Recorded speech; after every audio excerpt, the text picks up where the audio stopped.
সকল শহীদদের রক্তের সঙ্গে গাদ্দারির ইতিহাস।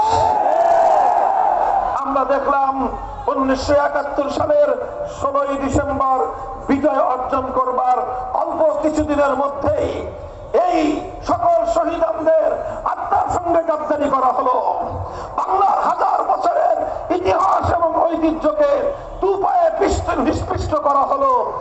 আর বাংলাদেশের মানুষের অভিপ্রায়কে তুড়ি মেরে উড়িয়ে দিয়ে বৃদ্ধাঙ্গুলি প্রদর্শন করে ভিন্ন আরেকটি রাষ্ট্রের সংবিধানের মূলনীতিগুলোকে একটি প্রেসক্রিপশনের মাধ্যমে এই 7 কোটি বাংলাদেশের মুসলিম জাতিসত্তার নবগঠিত রাষ্ট্রের সংবিধানের মূলনীতি হিসেবে আখ্যায়িত করে একটি নতুন সংবিধান এবং 72-এর চেতনার মাধ্যমে 71-এর চেতনাকে হাইজ্যাক করা হলো।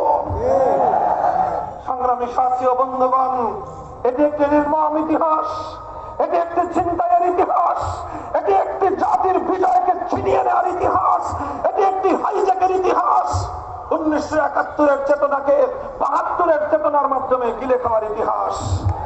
আমরা স্পষ্ট ভাষায় বলতে চাই, বাংলাদেশ 71 সালে স্বাধীনতা লাভ করেছিল, 72 সালে নয়। যারা দীর্ঘ অর্ধ শতাব্দীকাল পর্যন্ত 72-এর চেতনার মাধ্যমে আমাদের 71-এর চেতনাকে দমিয়ে রেখেছে, তাদের বিরুদ্ধে 2024 সালে নতুন স্বাধীনতার যুদ্ধ হয়েছে।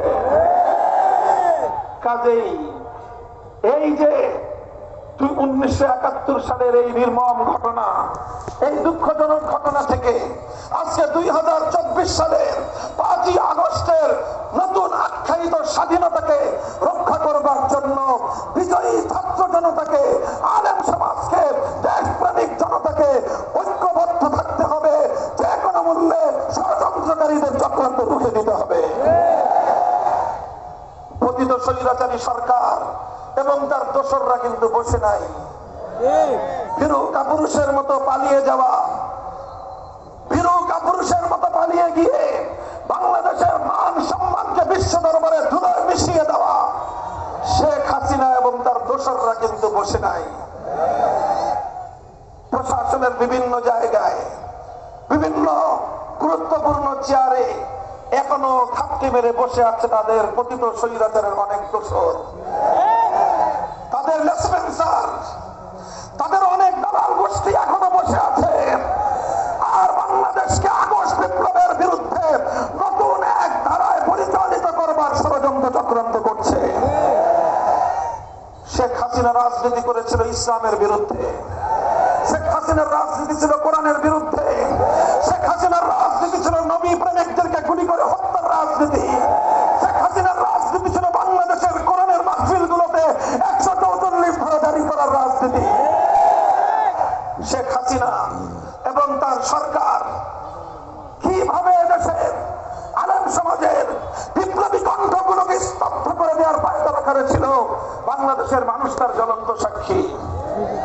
কি বলবো আমি, আমার কথাই শুধু যদি বলি, বাংলাদেশের কোথাও আমাকে কোরআনের কথা বলতে দেওয়া হয় নাই।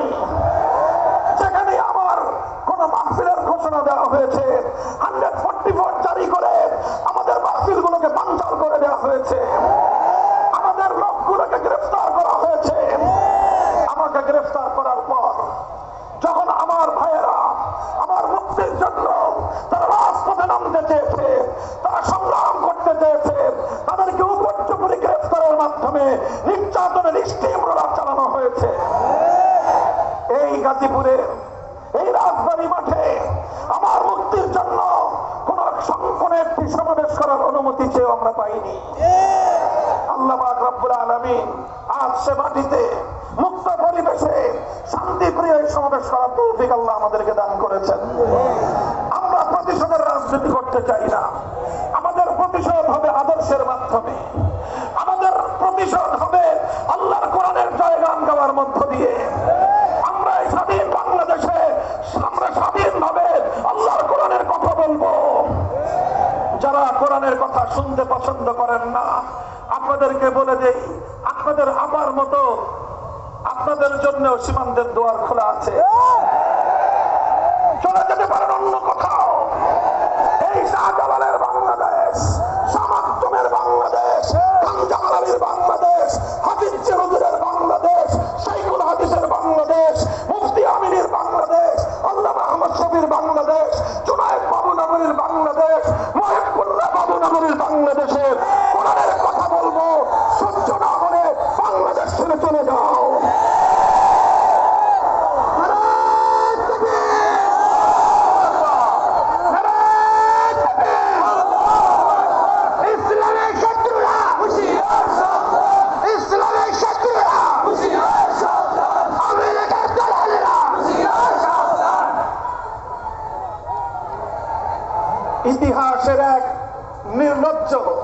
লজ্জাজনক এক অধ্যায় রচনা করে বিদায়ী প্রধানমন্ত্রী পতিত স্বৈরাচারী ফ্যাসিবাদের কলঙ্কিনী শেখ হাসিনা পালিয়ে গেছেন। আমার দুঃখ এবং আফসোস হয় ওই সকল আওয়ামী লীগের নেতা কর্মীদের জন্য যারা দীর্ঘদিন ধরে রাজনীতি করেছেন। তাদের মধ্যে কিছু ভালো মানুষ আছেন যারা শান্তিপ্রিয় ভাবে ভিন্ন মতের প্রতি শ্রদ্ধা প্রদর্শন করে রাজনীতি করতে চান। তাদের জন্য আমার এ কারণে আফসোস হয় তারা ভবিষ্যতে কোন মুখে আওয়ামী লীগের নাম বলবে আর কোন মুখে শেখ হাসিনার নাম বলবে। কারণ আফসোসটা এজন্য হয় যে তাদের নেত্রী আজ তাদের সামনে যে দৃষ্টান্ত উপস্থাপন করলেন, বাংলাদেশে আমরা দেখেছি জনপ্রতিরোধের মুখে, বিরোধী পক্ষের আন্দোলন সংগ্রাম এবং অভ্যুত্থানের মুখে অনেক সরকারের পতন ঘটেছে। 1990 সালের গণ অভ্যুত্থানের মধ্য দিয়ে জেনারেল হোসেন মোহাম্মদ এরশাদের সরকারের পতন ঘটেছিল। এরশাদ কি করেছিলেন? তিনি পদত্যাগ করে তিনি আত্মসমর্পণ করেছিলেন, কারারুদ্ধ হয়েছিলেন, বছরের পর বছর জেল খেটেছেন, কিন্তু দেশের জনগণকে ছেড়ে দলের নেতা কর্মীদেরকে অরক্ষিত অবস্থায় রেখে দেশ ছেড়ে পালিয়ে যাননি। বেগম খালেদা জিয়া তিনিও বিরোধী পক্ষের অমত এবং আন্দোলনের মুখে প্রতিশব্দে বাধ্য হয়েছেন। তিনি পদত্যাগ করেছেন এবং তিনি সরকারের মাধ্যমে নানাভাবে নিগৃহণের শিকার হয়ে 80 বয়সে জীবন এবং মৃত্যুর সন্ধিক্ষণে দাঁড়িয়ে বছরের পর বছর জেল খেটেছেন, কারারুদ্ধ থেকেছেন, কিন্তু দেশের জনগণকে ছেড়ে, দেশের মাটি ছেড়ে, তার দলের নেতা কর্মীদেরকে তোপের মুখে ফেলে দেশ ছেড়ে পালিয়ে যান। আওয়ামী লীগের বিবেকবান লোকদেরকে আমি জিজ্ঞাসা করব, আপনাদের নেত্রী কাজটা করলো কি?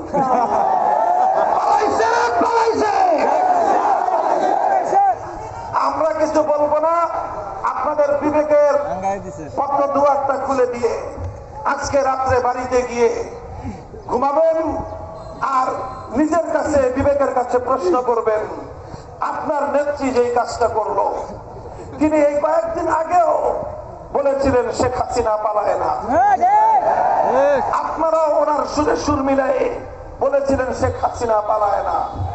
আমি এখন আপনাদের কাছে প্রশ্ন করতে চাই, শেখ হাসিনা পালিয়েছে না পালায় নাই? শেখ হাসিনা পালিয়েছে, সারা পৃথিবী দেখেছে তিনি পালিয়েছেন। আমরা 2013 সালে বলেছিলাম আপনারা মাসের পর মাস শাহবাগ চত্বরটাকে ইমরান এই সরকারদের দখলে ছেড়ে রাখলেন। আমরা আল্লাহ নবীর ইজ্জতের হেফাজতের জন্য শাপলা চত্বরে গিয়ে 24 ঘন্টা আমাদেরকে থাকতে দেন নাই। আমরা তখনই বলেছিলাম কোন পথে পালাবেন সবার দেখার চেষ্টা করুন। পালাবার পথ খুঁজে বের করার চেষ্টা করতে বলেছিলাম, এই জন্য আমার উপরে খুব ক্ষিপ্ত হলেন উনি।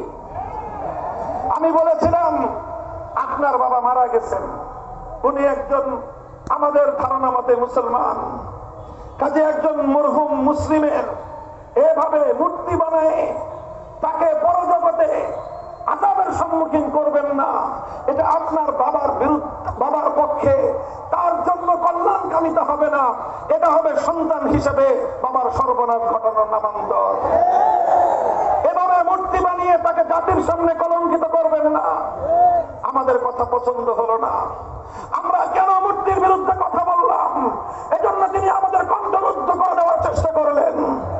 ভাস্কর্যের বিরুদ্ধে কথা বলবার অপরাধে জাতীয় সংসদে দাঁড়িয়ে আমাদের ট্যাক্সের পয়সা দিয়ে নির্মিত সংসদে তিনি আমাদের বিরুদ্ধে কথা বললেন। তিনি জাতির কাছ থেকে আমাকে বিচ্ছিন্ন করার পায়ে তারা চালালেন। আমাদের কোনো পরামর্শই তো শুনলেন না। এরপরে 5ই আগস্ট দেশের মানুষ কি দেখলো? আপনি বাংলাদেশের জাতীয় রাজস্বের শত শত কোটি টাকা খরচ করে ব্যয় করে আপনার বাবার যেই সকল মূর্তিগুলো নির্মাণ করেছিলেন, আজকের স্বাধীন বাংলাদেশ বাংলাদেশে দাঁড়িয়ে আমি আপনাকেই প্রশ্ন করতে চাই, আপনার বাবার নির্মিত সেই মূর্তিগুলোর কি পরিণাম হয়েছে? এর জন্য আপনার বাবাকে এভাবে কলঙ্কিত করবার জন্য একমাত্র আপনি দায়ী। যারা বঙ্গবন্ধুকে সম্মান করেন, শ্রদ্ধা করেন, অন্তত আপনারা কোনদিন শেখ হাসিনার নাম মুখে উচ্চারণ করতে পারেন না। সংগ্রামী সাথী ও বন্ধুগণ, কথাগুলো শুধু আমি বিদায়ী এবং পতিত একজন স্বৈরাচারী সরকারের সমালোচনা হিসেবেই বলছি না, আমি বলছি আগামী দিনে যারা ক্ষমতার মসনদে এসেছেন, আসবেন, আসতে চান, আপনারা এখান থেকে শিক্ষা গ্রহণ করুন। ফাতাবিরু ইয়া উলিল আবসার। আমরা আমাদের কথা পরিষ্কার, আমি সেদিনও বলেছিলাম, আজও বলছি, একটি মুসলিম দেশ, যে দেশ মুসলিম জাতিসত্তার উন্মেষ ঘটাবার জন্য, বাঙালি মুসলিম জাতির উত্থান ঘটাবার জন্য 200 বছর আমাদের পূর্বপুরুষরা লড়াই করেছিল। লড়াই করেছিল হাজী শরীয়তুল্লাহ, লড়াই করেছিল মীর নেসার আলী ওরফে তিতুমীর, লড়াই করেছিল ফকির মজনু শাহ, আর লড়াই করেছিল দীর্ঘ একটা সময় পর্যন্ত এদেশের আলেম সমাজ। এত সংগ্রাম, এত লড়াইয়ের মধ্য দিয়ে যে মুসলিম জাতিসত্তার উন্মেষ ঘটেছিল, সেখানে আপনারা হিন্দুত্ববাদ আর হিন্দুয়ানি মূর্তির কালচার বাস্তবায়ন করার পায়তারা চালিয়েছিলেন। এদেশের মানুষ সেটাকে ভালোভাবে নেয় নাই। আগামী দিনেও কেউ যদি চেষ্টা করেন, আমি আপনাদেরকে পরামর্শ দিব, 5ই আগস্টের শেখ মুজিবুর রহমান সাহেবের মূর্তিগুলো দেখে আগামী দিনে সকল রাষ্ট্রনায়করা শিক্ষা গ্রহণ করবেন। আমরা ভাস্কর্যের বিরোধিতা করেছিলাম, সে ভাস্কর্য হোক বঙ্গবন্ধুর, সে ভাস্কর্য হোক জিয়াউর রহমানের, সে ভাস্কর্য হোক এরশাদের, সে ভাস্কর্য আমার বাবার হলো। আমি বলেছিলাম আমাদের হাতে ক্ষমতা আসলে সব ভাস্কর্য আমরা ভেঙে গুড়িয়ে দেব। আজও আমাদের সেই কথা, আমাদের কথা হিন্দু ধর্মাবলম্বীদের উপাসনালয়ে রক্ষিত কোন মূর্তি নিয়ে আমাদের কোনো কথা নাই। আমরা তাদের কাছে ঈমানের দাওয়াত দেই, স্বেচ্ছায় ইসলাম গ্রহণ করার আহ্বান জানাই, কিন্তু তাদেরকে তাদের ধর্ম ছেড়ে দিয়ে তাদের ধর্মীয় উপাসনালয়ে মূর্তি রাখার ব্যাপারে আমাদের কোনো বক্তব্য নাই। তোমরা তোমাদের মূর্তি পূজা করো, তোমরা একত্ববাদের দিকে আসলে জাহান্নাম থেকে মুক্তি পাবে, অন্যথায় তুমি তোমার ধর্ম নিয়ে তুমি থাকো। আমরা তোমাদের সংখ্যালঘু হিসেবে মুসলিম দেশে অবস্থানকারী তোমাদের সকল ধরনের নিরাপত্তার দায়িত্ব আমরা গ্রহণ করেছি। 5ই আগস্টের পর বাংলাদেশের মানুষ দেখেছে এদেশে কোন সাম্প্রদায়িক সংঘাত নাই। এদেশের হিন্দুদের মন্দির, বৌদ্ধদের প্যাগোডা, খ্রিস্টানদের গির্জা রাতের ঘুম বাড়ি দিয়ে, রাতের ঘুমকে হারাম করে দিয়ে আলেম সমাজ, তাওহীদি জনতা, ইমাম সাহেবান, হেফাজতে ইসলামের নেতা কর্মীরা, খেলাফত মজলিস, বাংলাদেশ খেলাফত মজলিসের নেতা কর্মীরা রাতের ঘুম মার্ক দিয়ে, রাতের ঘুমকে হারাম করে তারা এই সংখ্যালঘুদের নিরাপত্তার দায়িত্বে নিয়োজিত ছিল। বাংলাদেশের 5ই আগস্টের পর কোথাও সংখ্যালঘু নির্যাতনের কোন ঘটনা নাই। কারণটা কি? আগে কেন ঘটত? কারণ আগে এই শেখ হাসিনা এবং তার দোসরদের রাজনীতির অন্যতম হাতিয়ার ছিল সংখ্যালঘু ইস্যুকে রাজনীতির হাতিয়ার হিসেবে ব্যবহার করা। আমি বলি, তারা রাতের অন্ধকারে কালনাগিরি হয়ে সংখ্যালঘুদেরকে ছোবল মারত, দিনের আলোয় আবার তারাই ওঝা হয়ে থাকতে আসতো। যতগুলো হিন্দু পরিবারের উপর হামলার ঘটনা আছে, যতগুলো মন্দির ভাঙার ঘটনা আছে, নিরপেক্ষ তদন্ত হলে বেরিয়ে আসবে এগুলোর সঙ্গে আওয়ামী সরকারের দোসররাই জড়িত ছিল। এখন আর সেই নাটকের নায়ক নায়িকারাও নাই, বাংলাদেশের সংখ্যালঘু নির্যাতনের নাটকও নাই। ওরা আবার আরোপ পেতে আছে, সুযোগ খুঁজছে, আবার সংখ্যালঘুদেরকে অন্ধকারে এসে সাবোটাজ করবে, সংখ্যালঘুদেরকে বাড়ি করে সংযোগ করে আবার বাংলাদেশের সাম্প্রদায়িকতার 20 বাষ্প ছড়িয়ে দেওয়ার পায়ে তারা চালাচ্ছে। আমি সংখ্যালঘু ভাইদেরকে বলি, ইসলাম এক উদারতার ধর্ম, ইসলাম সংখ্যালঘুদের সর্বোচ্চ নিরাপত্তা দেওয়ার ধর্ম। আল্লাহর নবী যেভাবে সংখ্যালঘুদেরকে তাদেরকে নিরাপত্তা দিয়েছেন, কিয়ামত পর্যন্ত কোন নেতা, কোন নেতা আমার নবীর মতো সংখ্যালঘুদের নিরাপত্তা নিশ্চিত করতে পারবে না। সংগ্রামী সাথী ও বন্ধুগণ, সংখ্যালঘুদের অধিকারের পাশাপাশি মনে রাখতে হবে 200 বছরের আমাদের সংগ্রাম ছিল বাঙালি মুসলিম একটি জাতিসত্তা গড়ে তোলা। কাজেই 90% মুসলমানের 90% মুসলিম জাতির যদি তাদের সেন্টিমেন্টের প্রতি তাদের ধর্মীয় আবেগ অনুভূতির প্রতি শ্রদ্ধা প্রদর্শন না করা হয় কোনোদিনও বাংলাদেশ এগিয়ে যেতে পারবে না। কাজেই আজকে অন্তর্বর্তীকালীন সরকারকেও আমরা একটি কথা বলে দিতে চাই, আমরা আপনাদেরকে সহযোগিতা করতেছি। আন্দোলনে ছিলাম আমরা, সংগ্রামে ছিলাম আমরা, কারারুদ্ধ হয়েছিলাম আমরা, 13 সাল থেকে 21 সাল পর্যন্ত রক্ত দিয়েছি আমরা, শাহাদাতের রক্ত দিয়ে ধৌত করেছি বাংলার এই রাব্বিস্থান রাজপথ। আমরা সব জায়গায় ছিলাম এবং বিজয়ের পরে আমরা সংখ্যালঘুদেরকে পাহারা দিয়েছি। আমরা চাঁদাবাজ মাস্তানদের হাত থেকে ব্যবসায়ীদের নিরাপত্তা দেওয়ার চেষ্টা করেছি। আজও পর্যন্ত আপনাদের সহযোগিতায় নিরলসভাবে আমরা কাজ করে যাচ্ছি, ভবিষ্যতেও আমরা কাজ করে যাওয়ার ইচ্ছা রাখি। তবে শুধু আমাদের একতরফা ইচ্ছা দিয়ে হবে না, আমাদের সহযোগিতা পাওয়ার জন্য আপনাদের ইচ্ছা থাকতে হবে। আমি একটা কথা বলেছিলাম, আমরা গায়ে পড়ে সহযোগিতা করতে চাই, আপনারা যদি পা দিয়ে ঠেলে দিতে চান তাহলে পরিণামটা খুব ভালো কারোর জন্যই হওয়ার কথা।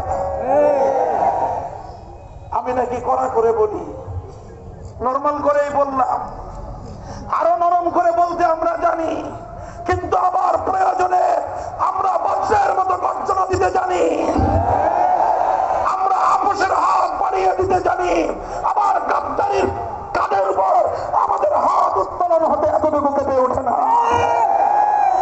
সংগ্রামী সাথী ও বন্ধুগণ, আমি অন্তর্বর্তীকালীন সরকারকে বলবো, খবরদার, হিন্দুত্ববাদ এদেশের মানুষ পছন্দ করে না। হিন্দুরা হিন্দুদের ধর্ম নিয়ে থাকবে। 90% মুসলিম জাতিসত্তার সন্তানদের উপর, আগামী প্রজন্মের উপর হিন্দুত্ববাদ চাপিয়ে দেওয়ার ষড়যন্ত্র আমরা অতীতেও বরদাস্ত করি নাই, ভবিষ্যতেও বরদাস্ত করব না। হিন্দুত্ববাদের জায়গায় যদি আবার নতুন করে নাস্তিক্যবাদ ছড়িয়ে দিতে চান, স্কুলে আমাদের কোমলমতি সোনামণিদেরকে যদি আপনারা নাস্তিক্যবাদে দীক্ষিত করতে চান, মনে রাখবেন আমরা যেভাবে হিন্দুত্ববাদের মোকাবেলা করেছি, নাস্তিক্যবাদের মোকাবেলা এর চেয়ে আরো কঠোরভাবেই করবো আমরা। পরিণাম কি হবে ভাববার সময় আমাদের নাই। ইসলামের প্রশ্নে, দেশ এবং মানবতার প্রশ্নে মাথায় কাপড়ের কাপড় বেঁধেই আমরা রাস্তায় নামি। বহুবার এই ইতিহাস আমরা রচনা করেছি।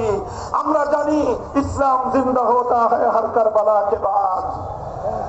যখন আমার সন্তানের রক্ত ঝরবে, যখন আমার রক্ত ঝরবে, সেই ইমানদার শহীদের রক্তের উপরেই ইসলাম নামক বৃক্ষটি গড়ে উঠবে। আমরা বলতে চাই, নাস্তিক্যবাদ আমরা দেখতে চাই না। শিক্ষা কমিশন আপনারা ভেঙে দিয়েছেন, জাতীয় গণমাধ্যম সংবাদ ছেপেছে, এতটুকুকে আমরা স্বাগত জানাই। কিন্তু মনে রাখবেন, এখানে আমার বক্তব্য, আমাদের কথা শেষ নয়। আমরা শিক্ষা কমিশনের শেষ পরিণাম পর্যন্ত গভীর পর্যবেক্ষণ করব। চিহ্নিত কোন ইসলাম বিদ্বেষীকে বাংলাদেশের শিক্ষা কমিশনে বরদাস্ত করব না। আমরা নিরপেক্ষ সাধারণ মানুষ যারা আছেন তাদেরকে দিয়ে শিক্ষা কমিশন গঠন করুন।